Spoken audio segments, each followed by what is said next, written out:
Teachers in one local district are working without a contract. Negotiations have been going on for months, but no deal yet. Catherine Huntley joining us live in Fairview Park with the update. Catherine. Now, the teacher's contract here in Fairview Park ended on June 30th, 2026, just a few months ago. Now, this summer, they've been in negotiations hoping to strike a deal. But tonight, the Fairview Park Education Association and the Board of Education will be meeting with a mediator again to hopefully find some common ground. Lawn signs in support of Fairview Park teachers dot yards around the community. The union represents 110 members. That includes teachers, counselors, school psychologists, and speech-language pathologists across the district.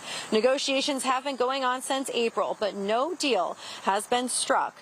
I spoke with union spokesperson Megan Friends. She told me the goal of these negotiations is to be compensated fairly, to achieve more manageable class sizes, and to give teachers more preparation time. She said teachers are simply stretched thin with prepping for and navigating large class sizes. She also told me they want their benefits to stay the same, but do not want to pay more for them. Now, I actually just now received a statement from the Board of Education saying the board has come to the table in good faith. They go on to say they are looking forward to, quote, finding a fair, responsible, and sustainable agreement that recognizes the important work of our teachers while protecting the long-term interests of our students, families, and community.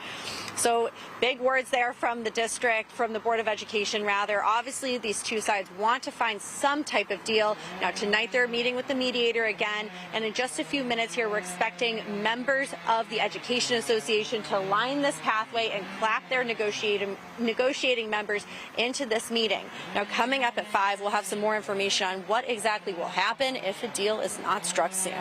For now, live in Fairview Park, Catherine Huntley, 19 News.